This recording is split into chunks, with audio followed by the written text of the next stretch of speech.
Welcome to this edition of At the Mic. I'm your host, Keith Malinak. This week, I sat down with a young lady who was an elected lawmaker as a teenager. Yvonne Bailey's story is next. But first, have you ever tried American Pride Roasters coffee? Have you done that yet? If not, why not? This month, the team at aprcoffee.com wants you to know about their John Adams blend, which is a bold yet subtle blend, much like John Adams himself. Adams should be celebrated because he firmly believed in the right to counsel and presumption of innocence, even when unpopular. These are bedrock principles in the founding of America. John Adams successfully defended British soldiers accused of murder in what is now known as the Boston Massacre. Adams was, at various times in his life, friends with another founding father celebrated by APR, Thomas Jefferson. Though they disagreed vehemently on the proper form and function of American government, with Adams frequently siding with a stronger federal government, they became friends again and regular pen pals after both served in the highest office. And by the way, we can thank Dr. Benjamin Rush for getting those two back together. Be sure to read about the John Adams blend and so many others when you head over to aprcoffee.com. See which brews sound the best for your tastes. And when you do make that purchase at aprcoffee.com, please be sure to use promo code ATM at checkout. You're going to get 10% off your entire purchase. That's aprcoffee.com, promo code ATM.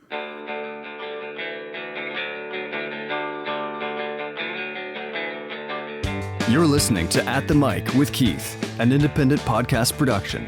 Yvonne Bailey is this week's guest on At the Mic, and while small state politics was her thing as a teenager, she's now living in Hollywood, California, and getting things rolling with a YouTube channel. She recently visited Dallas, where we sat down to talk about her already remarkable life and what's next for her. Let's get things going on this week's edition of At the Mic. Joined today by my friend... Okay, now... Here we go. You'd think I would know how to pronounce your name. But listen, follow me here. I know it shouldn't be this difficult, but I have had a mental block for my entire life. Is it Yvonne or is it Yvonne? Because is this a thing? Which one do you think it is? Yvonne. It's actually Yvonne. What? So I was 0 for 2? Yeah. Because I've never had to say your name. Most people say Yvonne. So that one is more socially acceptable to me than Yvonne. Yeah. Yvonne is a little harsh on my ears. But some people do go by Yvonne, right? Yes. Okay. And that's you go true. by Yvonne, so it might as well just be like a long E at the front. Exactly. And there's like Yvonne is a French name, but it's also a Hispanic name too, which is spelled with an I actually. So it is Yvonne. Wow. There's a lot of variations, but I'm glad it's not just me. Because it felt like, I thought it was going to be a stupid question, but you say I'm not the only one that does this. It's a hot debate. Okay, good It's to know. a hot debate. All right, Yvonne. Yes. You were born in Methuen, Massachusetts. I Correct. blew that one. Oh, I got that one right? No, Methuen. My gosh, this is going to be the longest interview in history because I'm going to have to stop on every sentence and ask if I'm pronouncing something correctly or not. It's okay. All right. You're very kind to let that go. So you're born there, but you grew up in New Hampshire. That Yes. sounds like a lifesaver moving across the border there. Very much so. Culturally, life-wise, taxes-wise, just about everything. Thankfully, I didn't spend too much time in Methuen. Went right to New Hampshire, grew up in Northwood, which is a tiny little town about 20 minutes east of the capital. Okay. Hold on, don't tell me. Concord. Oh, okay. Concord. So I got it right. That's a hot topic. No, you said, what did you say? I got it. I said Concord, but I'm No. I know, but I got at least the spelling right. This is Correct. seriously going to be that one's a hot topic. If you roll into New Hampshire saying Concord, you're going to get roasted. All right, well, I'm telling you, we are about 3 sentences into this interview, and I've had to stop to pronounce everything. Okay, so it always has appeared to me that New Hampshire is kind of on an island in the Northeast, surrounded by a bunch of bullies. Yes. while you're trying to be left alone. Is that about accurate? Very much so. I mean, New Hampshire is probably one of the freest. It is the freest state in the Northeast, surrounded by. I don't know that that's saying much. Which is true. Is true. And I get into like a lot of little Twitter quabbles with people who I think New Hampshire it's one of the freest states in the country, but it's really not that free. I mean, you still saw the same COVID restrictions that were being enacted across the country in New Hampshire. And I know, like, my mom, for example, right? Like, she was out of a job for a long time. And the other states like Texas and Florida, who took really big, bold moves on these COVID restrictions, you didn't see the same thing happening in New Hampshire. So my personal opinion, yes, it's the freest state in the Northeast. It is not one of the freest states in the nation. I was just about to say, compared to what's around it. Right. Right. So something that stuck with me about New Hampshire, the live free or die state, that has bugged me for, I think, 20 years now. I remember reading a story once about they were instituting, or it was a proposal, like a view tax on your property. Yes, there is a view tax in New Hampshire on your property. That doesn't sound like live free or die. No, it's not. I mean, New Hampshire is so funny, right? Like, for example, like if it was this beacon of libertarianism, like marijuana is not legal in New Hampshire still. Okay. It's legal in Massachusetts. Ironically, right? And yes, like when you legalize marijuana, you bring like a lot of bureaucracy. But if you're really some beacon of libertarianism, I would think that would be one of the first steps. In New Hampshire, we have a lot of very small liberty issues, like you don't need to wear a seatbelt. That's nice. Okay. So what about kids and bike helmets there? I don't know that one off the top of my head, but I know if you ride a motorcycle, you don't need to wear a helmet in New Hampshire. So there are a ton of victories for liberty in New Hampshire, especially when you're surrounded by states like Massachusetts, Vermont, and Maine, who are just absolutely insane, right? Wow. So by the way, I looked it up.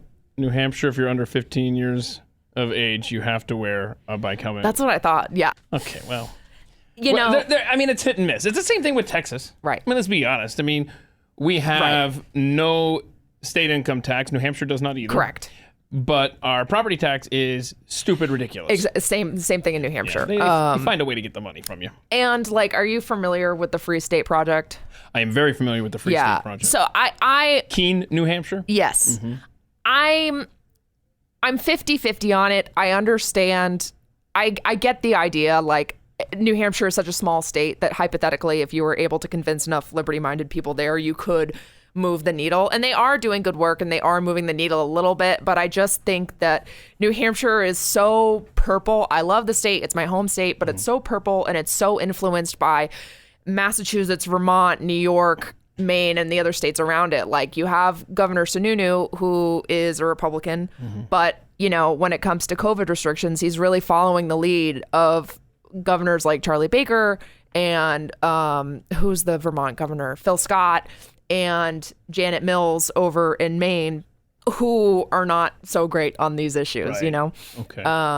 So it's unfortunate. There are some great victories there, but it's not, I don't think it's quite the promised land that people say it is. So let's put a bookmark there, because I want to come back to talk about New Hampshire and politics and how that relates to your career path.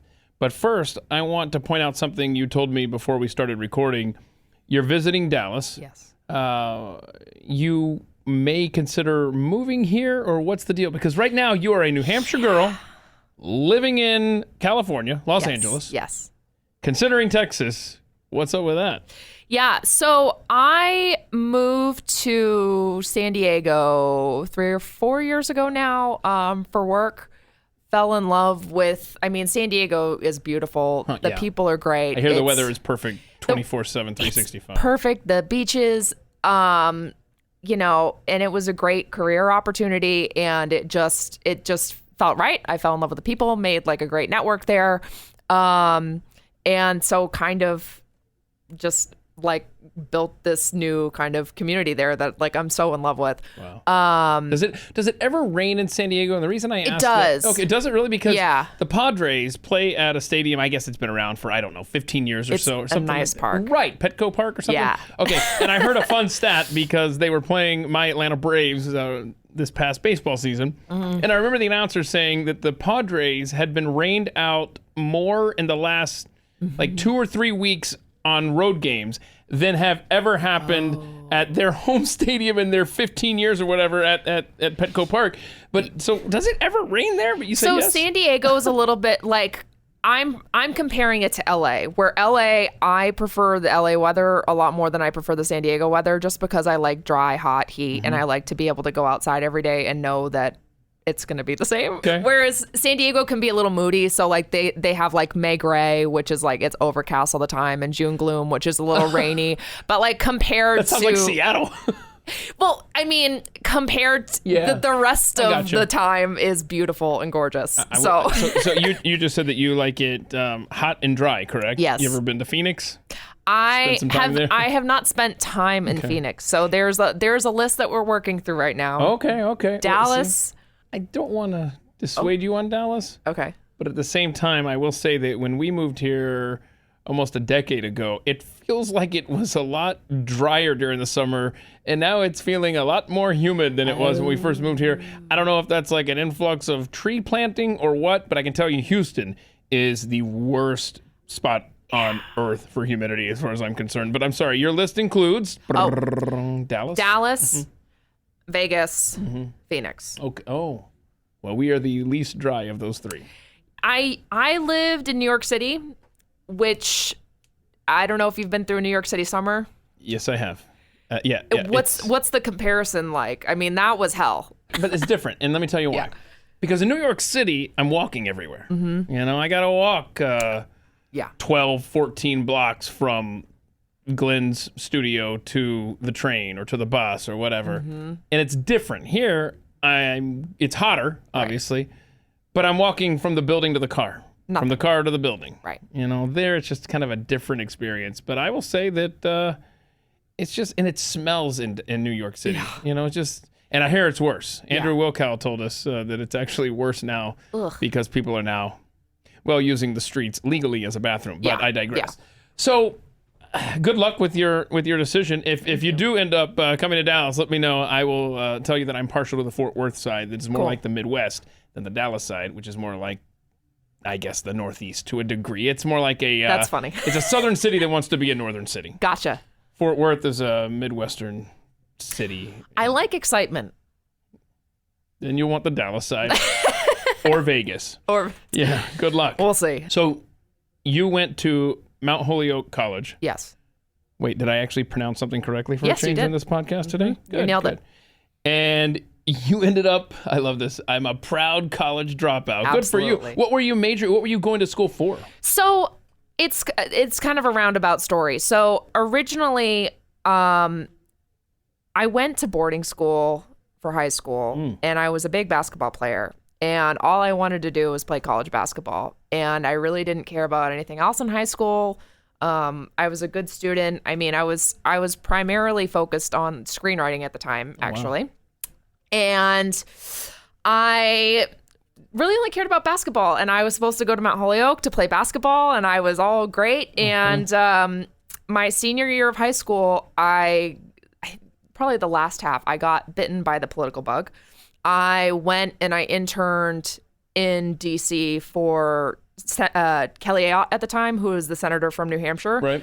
And I just got hooked. I mean, I'm sure you got hooked at one point as a kid. Just like you're saying, you get bit by the political bug. For me, it was more like the talk radio bug when I stumbled onto the Rush Limbaugh program. Yep. I mean, that's my story. Yep. So you did this internship, and you were like, I need to be doing this. Yes. And it was, I mean, it's when you're young and you start getting into that sphere, it's like a drug. And you're like, just give me more. Just give me more. All I want is more. And so I'm like in this bizarre position because I come back, and that summer, I'm working on a congressional campaign in New Hampshire for a woman who was a state rep in New Hampshire who was a very young candidate at the time, Marilyn de Garcia. Okay. And I'm like supposed to go to college and play basketball. And I'm like, I don't know. This sounds like a lot more fun. The tuition check was due. Yeah. And you're like, I got to make a decision here. So I did my... I worked on that campaign and I started getting involved with Campus Reform and the Leadership Institute and all that. And so I started doing some journalism as well. And Mount Holyoke is in Western Massachusetts. It's probably one of the most liberal colleges in the country. It's a women's college. It is not friendly to conservatives by any means. So I'm on campus my freshman fall semester causing a ruckus with Campus Reform, reporting on, this is when all the Black Lives Matter stuff started the first time. And it was very novel at the time, right? Like the idea of like closing down a street was completely unheard of. I mean, that was news itself. And so I was reporting on this. I'm getting death threats. And the basketball coach is looking at me. She's like, if you don't play, I'm going to kill you. And I went to her and I was like, listen, I want to work on this campaign. This is what I want to do. Like, I'm not going to be in the WNBA. That's pretty obvious. And she lost it. And so I finished, it's kind of a funny story. I finished working on this campaign and I love basketball. I still play basketball and I would play with the faculty after the campaign ended. But I'm like, I'm not going to grovel. I'm not going to go ask for my position back.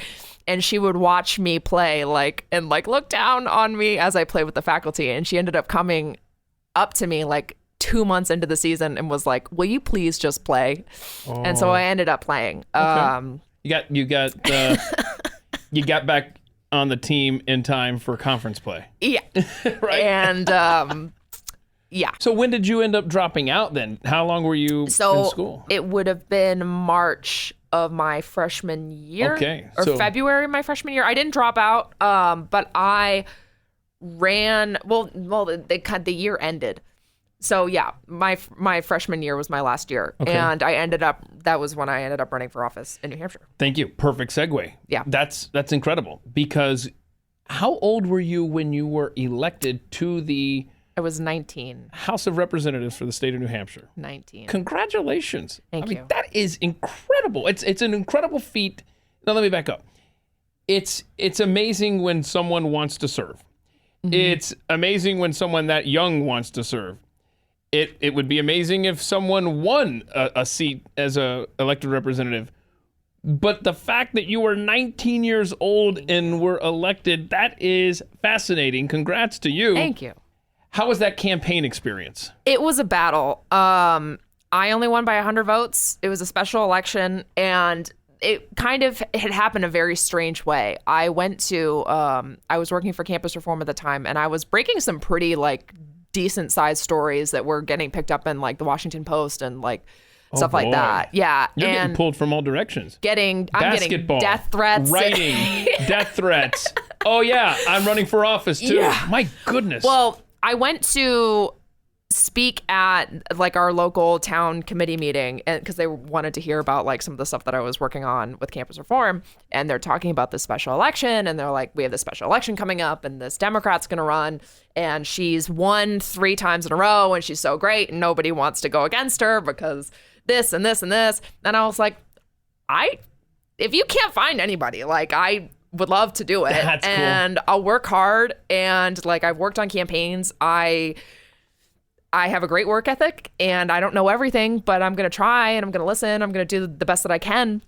And my mother at the time was at this meeting, and she, to this day, she regrets this reaction, but she looked at me and she was like, no.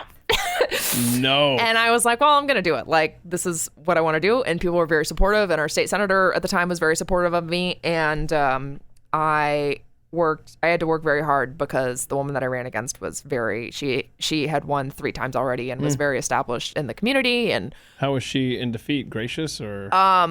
So it's, oh no, I'll never forget this in my life. So I file my paperwork and I look on her Facebook page, and she writes on her Facebook page, a 19-year-old is running against me. This should be good, period. And I'm like, oh, did you screenshot that? Yeah, I did. I'm like, ooh, you don't know. I'm just not any normal 19-year-old, Maureen. Fun story. And it was a very grassroots campaign. I mean, I come from a low income family. I didn't have any money. I had a beat up Mercury Sable. driving up the mountain. How big door is knocking. How big is the district that you It's had to cover? about 20,000 people. So it's for New Hampshire, it's actually a big district because it's 4 different towns. And So how many people voted? Like, what did it come down to? You said you won by 100. Do you know? I won by, I don't remember the actual vote tallies. curious. Probably But everybody showed up. 3,000, 4,000. Okay, good. It was a special election. Yeah. And my opponent had this guy. It's in I have this little book of like weirdest political stories or something like this. The last probably week of my campaign, there was a guy that was volunteering for her. She claims volunteering. I believe he was getting paid. I don't know that for sure. But he was like a big like BLM guy and was with like a lot of like the progressive action kind of groups.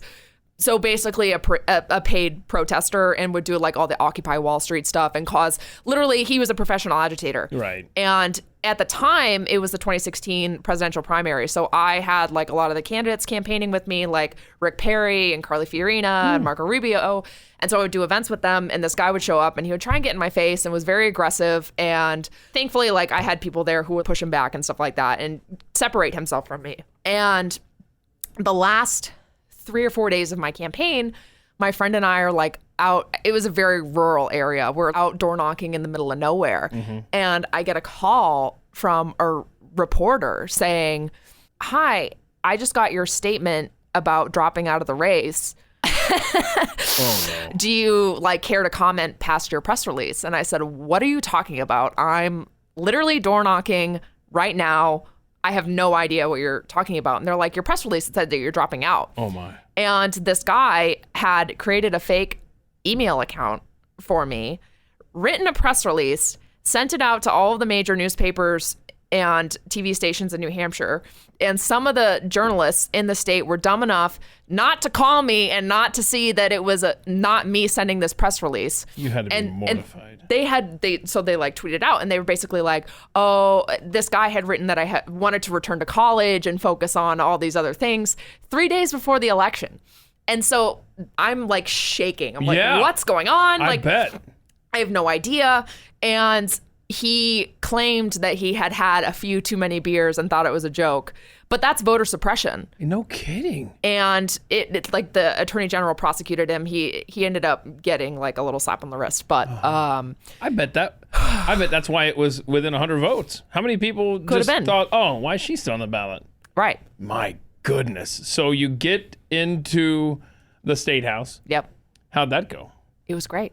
New Hampshire has I should know this. I can't remember if it's the second or the third largest legislature in the world. Oh, I know there's 400 400 and something. Yeah, I've seen 400 that. reps. It's corralling cats. It's a lot. And when we were there, I was in the majority. We were in the majority. And which what party were you running? Republican. Okay, just checking. We were in the majority, and it was just one of those crazy times in history, right? Like Trump had just been elected. It was delightful chaos, if that makes sense. Yeah, and for the record, New Hampshire does have the largest House of Representatives, 400 members. Yep. And Minnesota, if anyone cares, has the largest Senate with 67. That's a lot. It was, Too many. Yeah, right? Too many. Right? So okay, New Hampshire, not that big of a state. Yeah. You know, just as far as size and population size. How many people per district are we talking about? It's set up very strangely. So like I gotta see a map of this state's. It's mental. My district, I had a floterial district. So I What's that had mean? I had 4 towns, and there were 4 other state reps for each town. So think of it as an at-large seat. Okay. Yeah. And you know, it's tough, like corralling that many people, like whipping votes and getting anything passed is a very big feat, because you have to, like, every vote matters. I can see. And it's close. And a lot of the big policy fights are very, very, very close. And when you have that many legislators too, you have a lot of clicks and a lot of factions.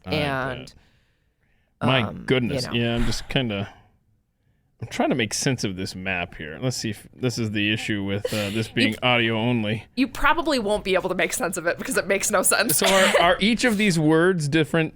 So that's actually a Senate map, I think. Yeah, that's what I couldn't get the because the House one. legislative map is just, it's just not a map because it's so insane. Is it just a grid or It's basically just a grid because you have districts on top of districts. Okay. Oh boy, I found it. I think I found it here. Hang on. And so you'll have like a few towns Hang on a second. where, Is this it right here? yeah, that looks Because right. I see in each of in some of these districts, I'm seeing horizontal lines. Is that saying is that where there's Yeah, multiple? yeah. This is a mess. It's a mess. And the other thing too, that I don't believe that they really do this in other states, is you'll have a town like Derry is a pretty big, it's technically a town, and you're not allowed, I think it's under the New Hampshire Constitution. I'm a little rough on my election law. It's been a few years. But you can't divide a town. But if a town has 40,000 people, right? And they say arbitrarily, right, each 4,000 people gets a state rep. You can't divide that town up, so everybody runs at large. And so you have slates of 12 people, and it's the top 12 vote getters, which if you have one of those reps is a bad rep, it's really hard to get them out because you have to beat them with 12 other people.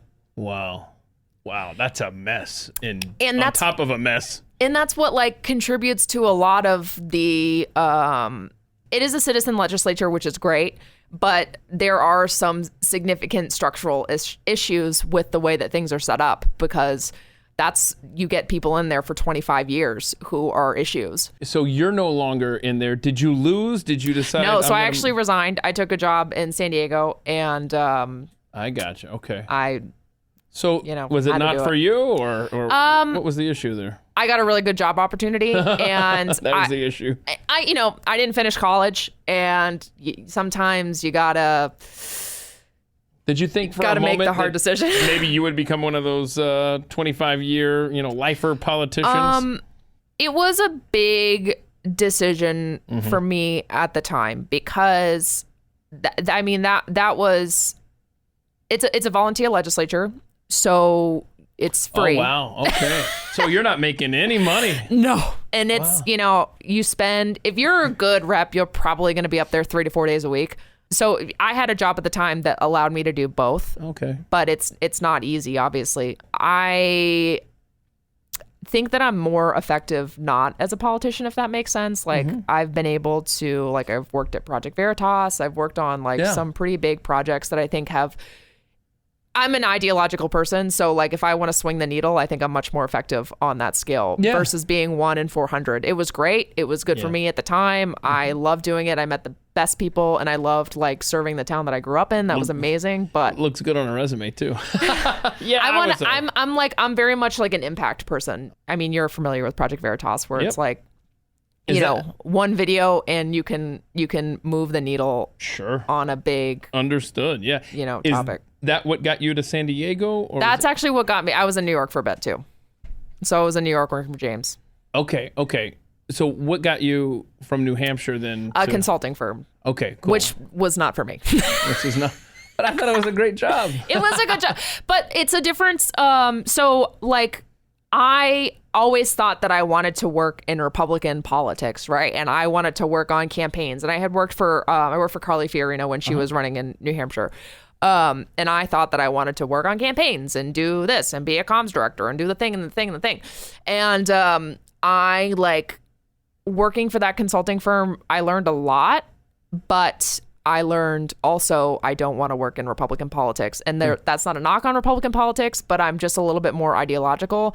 And the campaigns and kind of the hubbub of the political talking points. And I'm not a party person. I care more about the issues. I care more about making an impact. Yeah. And I think that politicians are not the end game.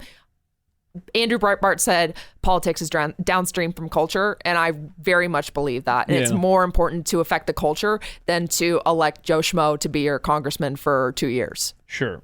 Now let's stop on Project Veritas for a moment and your work with them and James O'Keefe.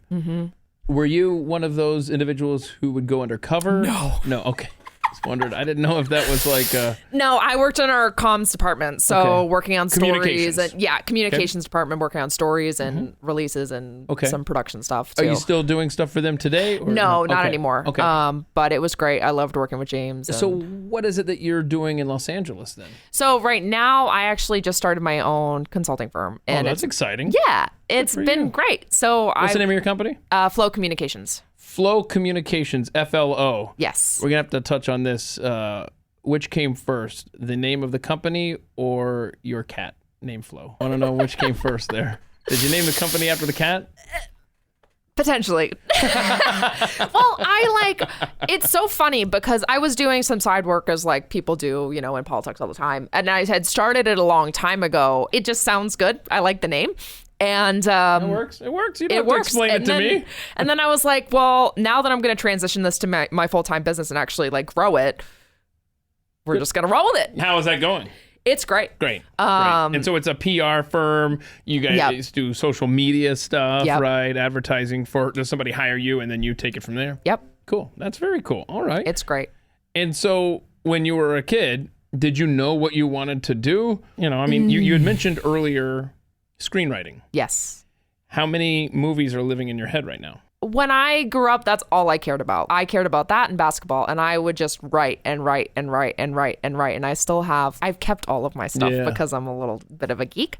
But, I got hooked on politics, and I kind of realized that these two things are very synergetic, or is that the right word? If synergetic isn't a word, it is now. It is now. And it's going to be in the description. There's synergy there. There is a lot of synergy there. Yeah, and I got it. Aren't a whole lot of great political writers there.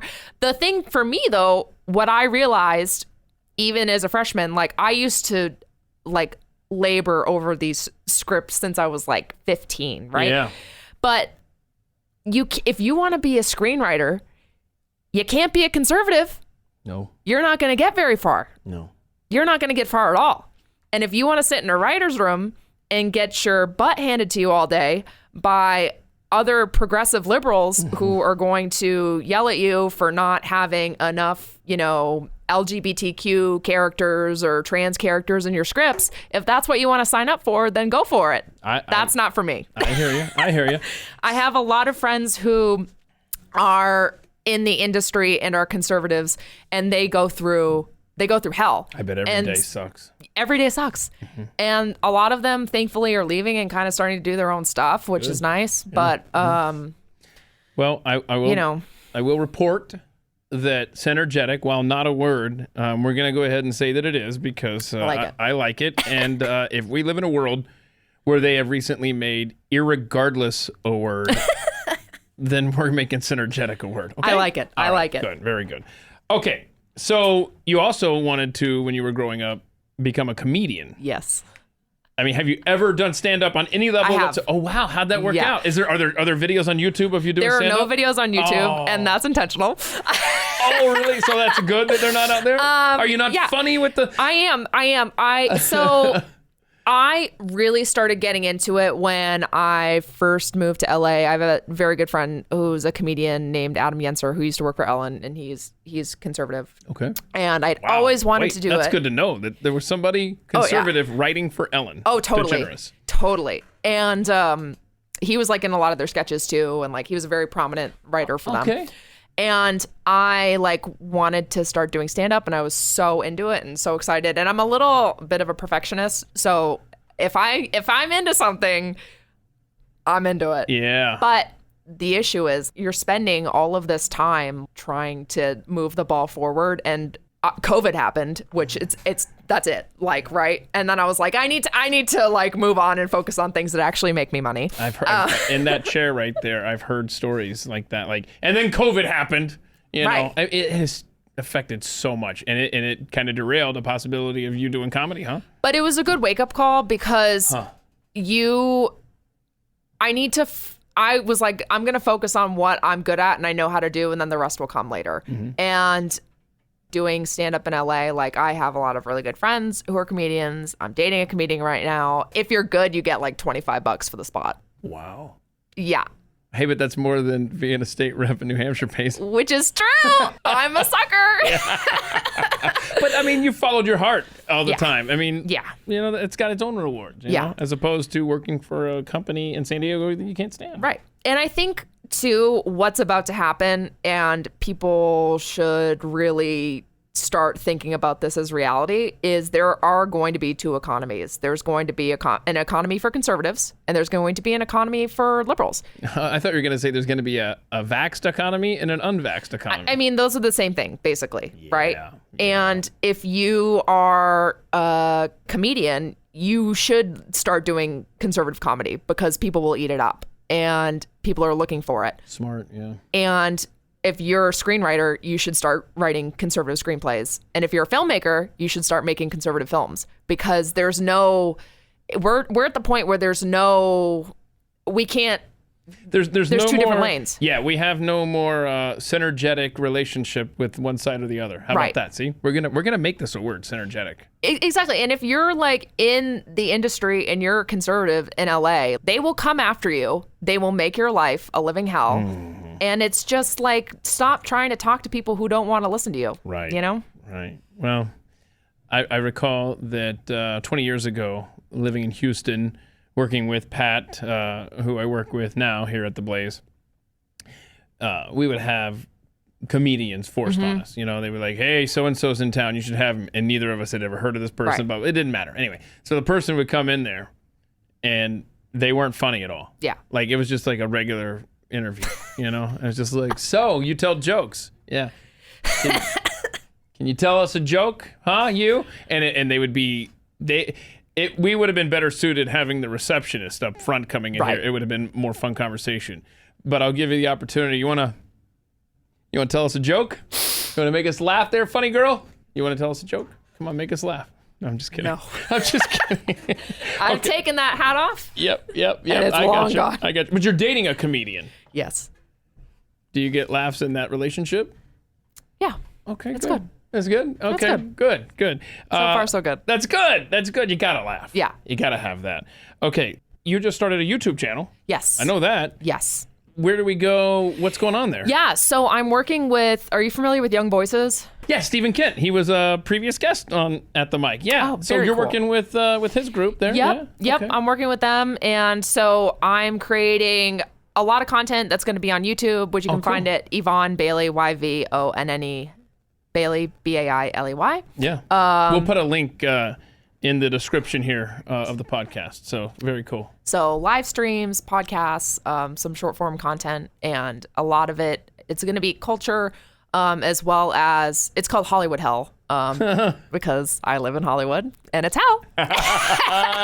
And so some LA politics, some California politics, but also like a lot of like what's going on kind of at the culture level too, which is just complete and utter madness from more of a center-right libertarian perspective, if that makes sense. So, but if you escape LA, Yes. you still going to be able to focus on that stuff?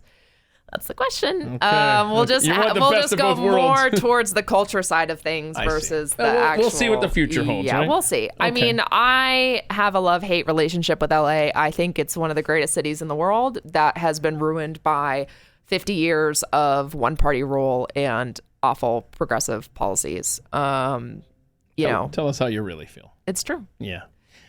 I hear you.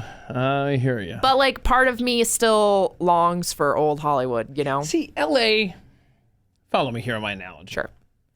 LA is like that beautiful woman with the crazy eyes, and Yeah. she's all messed up inside, Yes. but so beautiful, right? Yes. That's LA. That's You exactly like right. that? That's exactly okay, cool. right. I like that. That Okay. is exactly right. So along for the ride with you are two delightful cats, as you Yes. described them. We mentioned Flo earlier, and your other cat's name is Big Booty.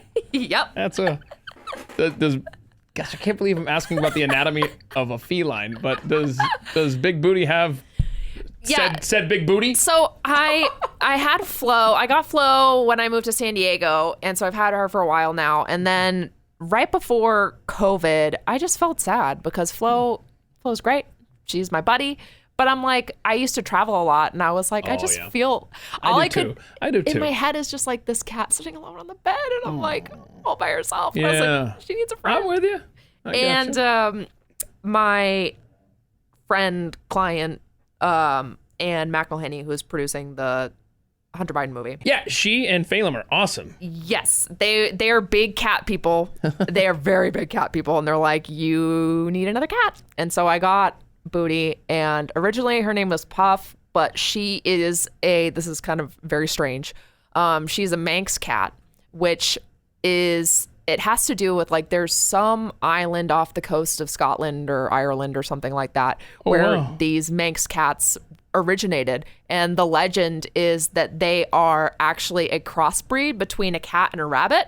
So they have huge hind legs and no tail. Oh wow! Is that a real thing? Or Well, I don't know if they're actually. Who knows? It's a legend, but it looks right. So like a typical cat is like long and lanky and can like jump high and run around and is very spry.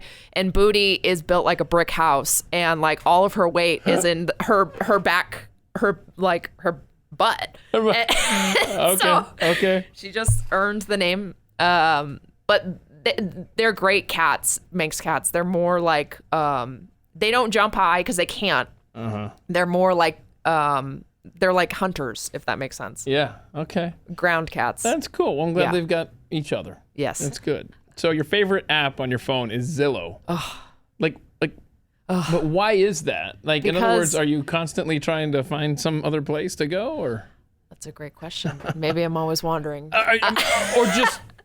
Maybe you're nomadic. No, but I'm just wondering if you're just like looking at houses and you're just one of those people that's just like, because I couldn't do that because I would want to own every one of those, and obviously I can't. So Anne is like this too, and she calls it property porn. And basically, like, my favorite thing to do on a Saturday is like, I wake up, I get my coffee, and I just browse Zillow for like 2 hours. And like, some people like to watch the morning news. I just like to sit on Zillow. I like to know what's going on. I like to look at places. I like to set goals for myself.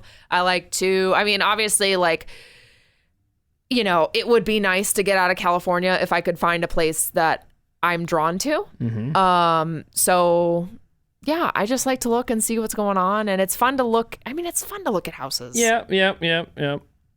But it's like looking at cars you can't afford. Yeah. Okay. So are Sunday newspapers still a thing? Like, does anybody get the Sunday paper and go to the real estate section and spread it out? And oh, interesting. No. Well, I can tell the answer is no. Not in your world. No. It's strictly on the phone, huh? Yeah. And you can like look. I mean, you can look at most things are on Zillow, which is nice. Yeah. And your generation, and I'm much older than you, so I can say your generation, everything's digital, you know? Yeah. I mean, you're sitting at a desk that is littered with paper, which is show prep for the show that I produce at The Blaze. Because that's how I came up, you know? It was, in fact, when I came up in the talk radio business, I was literally cutting articles out of newspapers. Wow. I mean, yeah, right, I'm old. So my brain is wired to have hard copies, to be able to spread things out. And that could just be my nature. Maybe it's not just because of my age, but I'm fascinated by, and it's, I don't know, it just seems, I don't know. We are so at the mercy of big tech. Like if Zillow wanted to, for whatever reason, and I don't put anything past anybody in the society anymore, but if for whatever reason, we want to make sure that, the seller of this house doesn't want to sell to a conservative. Right. So if our algorithm picks up that the person who owns this phone, I know this sounds crazy. No, it doesn't sound crazy to me at all. We're just going to make sure to limit the eyeballs that get to see I don't know. I did a lot of big tech stuff at Veritas, and it's like, nope, that sounds about right.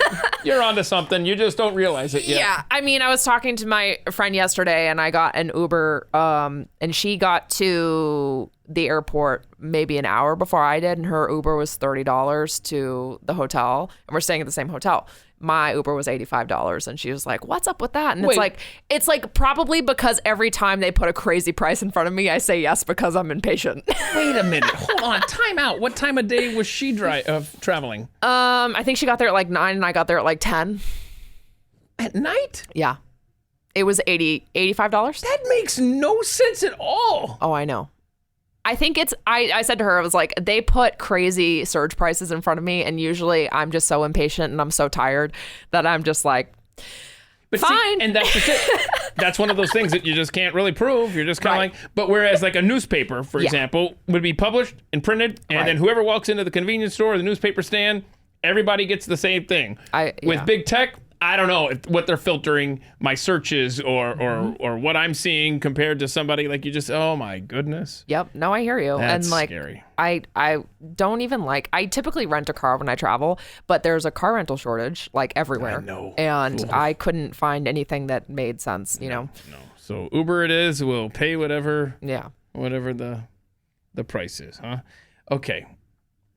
Your favorite comfort food, I love it, is tacos. Yeah. I mean, somebody mentioned, it was Andrew Wilkow, was just saying how, I think this was off the air, because I ended up taking him to the airport after our interview. Oh.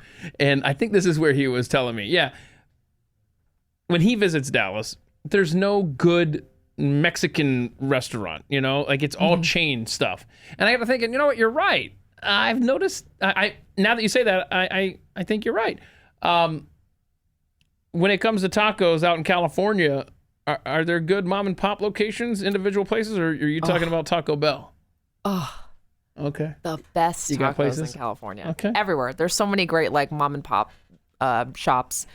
And there's a big, like anywhere you go, like San Francisco, LA, San Diego, there's just like a plethora of good taco shops. Like I don't even think, I'm trying to think if I ever go to a chain. Probably not, because there's just so many. It's kind of like, like in California, like on the East Coast, you find a coffee shop, right? Like every block, an independent coffee shop. It's kind of like that with tacos in California. So you're in LA. Mm-hmm. You're in conservative circles. Yep. So you've worked with a lot of big names in Hollywood that are conservative, like Dean Cain, John James. Yep. Christy Swanson. She was Buffy, right? Yep. Okay. Let's see here. You worked on the Obamagate movie. Yep.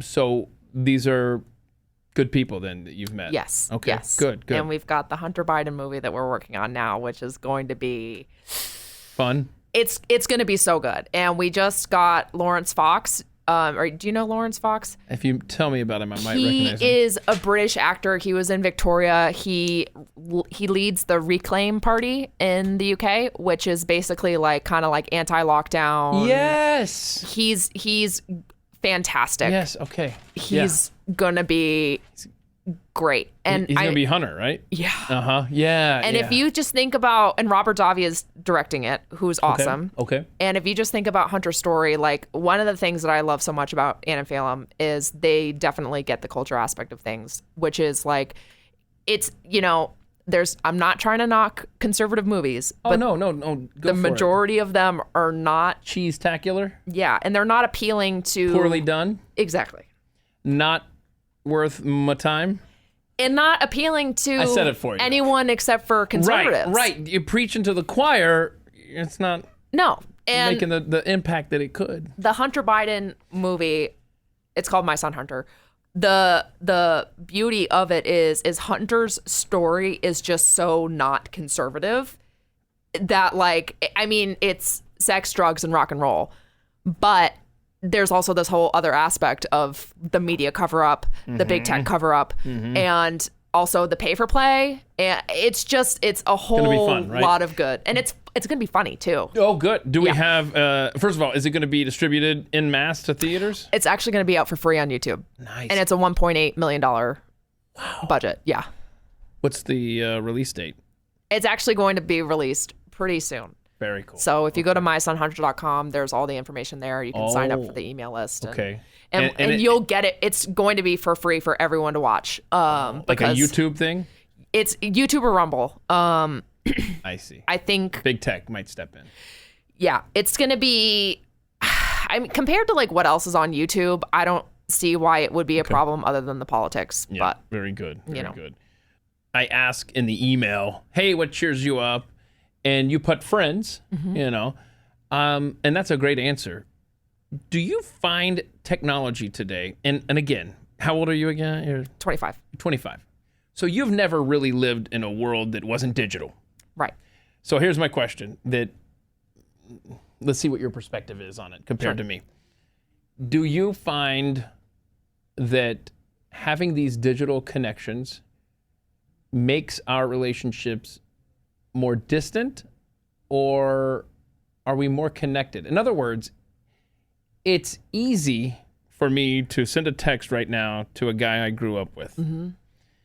At the same time, there's so many distractions in my day connected to this phone right here that I don't take 5 seconds to say, hey, man, what's going on in your world? I haven't talked to you in a while. You know, in other words, it's a double-edged sword, I guess, or catch-20.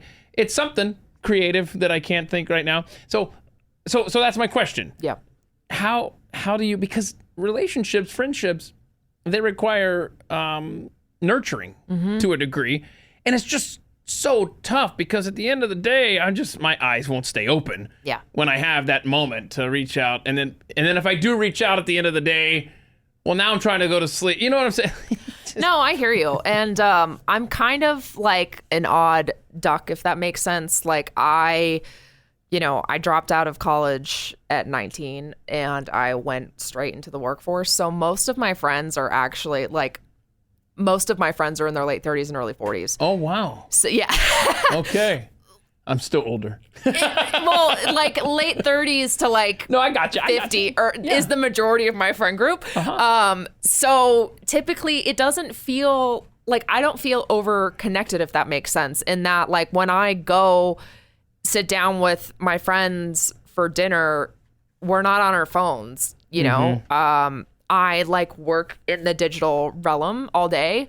So that's what I do all day. And when I go spend time with my friends, I'm not going to be online because it's work. Yeah. Being online is work. It sure is. Yeah. Because you're either like, I mean, if you're big on Twitter and like I'm a big Twitter addict too, that's also work. That's absolutely work. I will scroll through my feed. I will see who has tagged whatever to me, you know, and if it looks interesting for the show that I produce, Pat Gray Unleashed, then I'll be, I'm going to send that in. Hey, let's have this video. This is great. Yeah. It's literally working 24/7. But your friendship answer really struck a chord with me because before you sent that to me with your answers, I was just having the thought that, you know what I should do? I should literally, and I could start with the guys in my fantasy football league, you know?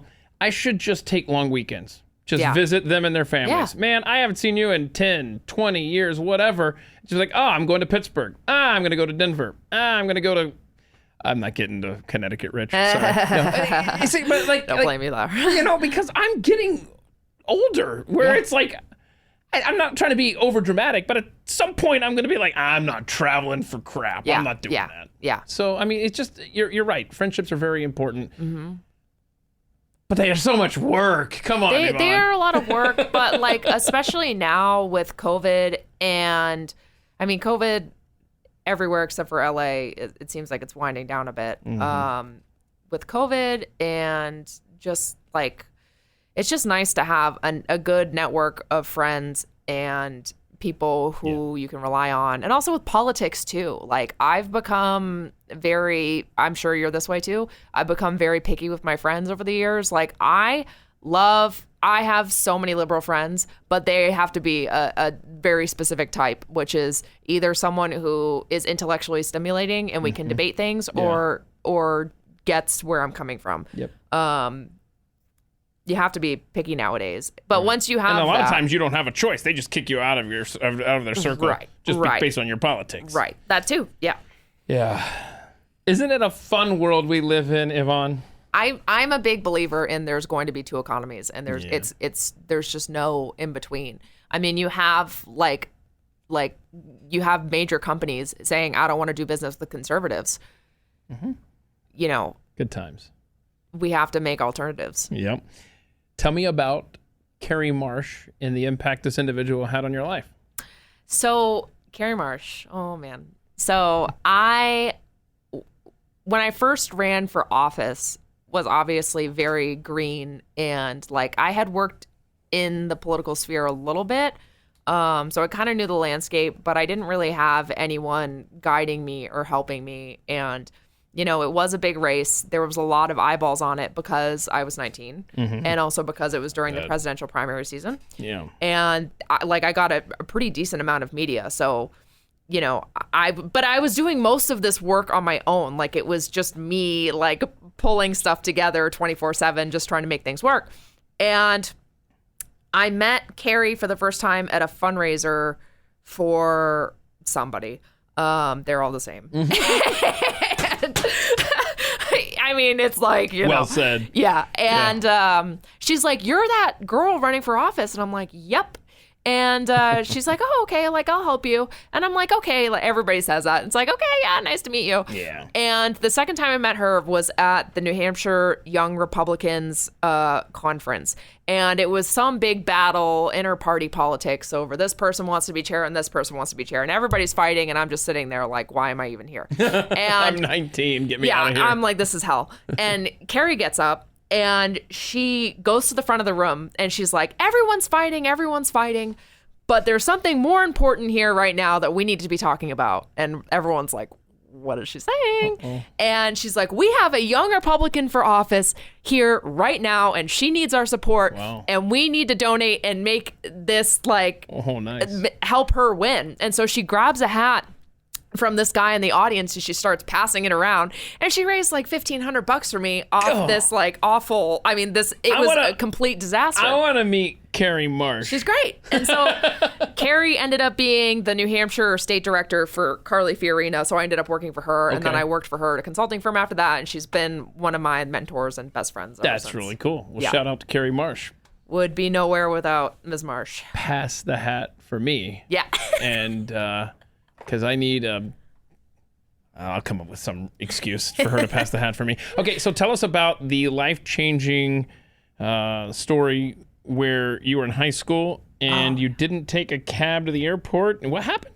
So this is just a wild story. And I do, like, I think it's amazing the butterfly effect, right? In life. Oh my gosh. It's everything happens for a reason, and you're supposed to be where you're supposed to be at that moment. I believe that. See, I you're not the first to mention that during this podcast. And I always pause because just I grew up with that belief. Yep. But now I need some convincing. Really? You know what I'm saying? So, but you're of the opinion that everything happens for a reason. Yes. What happened here? So it was my last day, and I was interning for that U.S. Senator I had told you about in D.C., and I probably was 18 or 19 at the time, and I'm very stubborn. And I'm not cheap, but it's like, I like to be, I'm conservative. No, we know you're not cheap because you're paying like 3 times as much for a ride from the airport as your friends, but go ahead. So I was like 18 or 19, and I was staying like on Capitol Hill. Okay. And I had all of this luggage. I had been there for 4 months or what have you. And my mom at the time was like, can you please take a taxi to the airport? And I was like, no, I'm like a young working woman. I don't need to take a taxi to the airport. I'll just take the train. Ooh. And I had 2 giant suitcases. And it's like 100-degree weather, right? Like DC, swampy, summery weather. And I'm walking to the metro station. And I looked like hell. Like I'm huffing and puffing.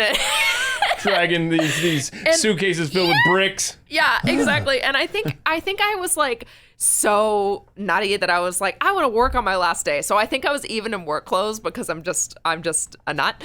And you sound like the Anna Kendrick character going to the airport in the movie Up in the Air. So go to YouTube, y'all. Watch that scene, and it's one of the best scenes of all of movie history as far as I'm concerned. And it just that's the vibe I'm getting from you describing this. It's probably spot on. Yeah. Did a George Clooney show up to help you? like in the movie scene? Well, So I have no idea where the story's going. I'm walking. That pause made me think that George Clooney is actually going to show up in this story. Well, I will let him know that he was compared to George Clooney. But I am walking past the Library of Congress, and this guy gets out, and he's like, "Can I help you?" And I was like, "No, I'm all set." And he's like, "No, I'm going to help you." And so he helped me carry my suitcases, and we start talking. Okay. And it's like, you don't know in D.C., is this person conservative, are they liberal, like what's going on? And so he starts asking me questions, and he's like, "Oh, what are you doing down here?" And I said, "Oh, I just interned for Senator Ayotte." And he's like, "Oh, that's amazing." And he's like, at the time, he was the communications director for Mike Pompeo. And his name is J.P. Freer, and he still works in comms in D.C. And he's like, "Where are you going to college next year?" And I'm going to Mount Holyoke. And he was the one who was like, "You should really look into working with the Leadership Institute." And I had never heard of the Leadership Institute before in my life. And he's like, "They help train young conservatives, and like this would be a really good opportunity for you." And so he connected me with them and with Gabby Hoffman. I don't know if you know Gabby Hoffman. She's a big 2A and outdoors activist. Yeah. Yes. She's on Twitter, and she was with LI at the time. And he connected me with them. And had I not been connected with LI, like I would have never run for office. I would have never, they did all my media training. They helped me with campus reform. Like I probably would have been at Mount Holyoke for 4 years, come out a liberal, and, with pink hair. And who knows? But,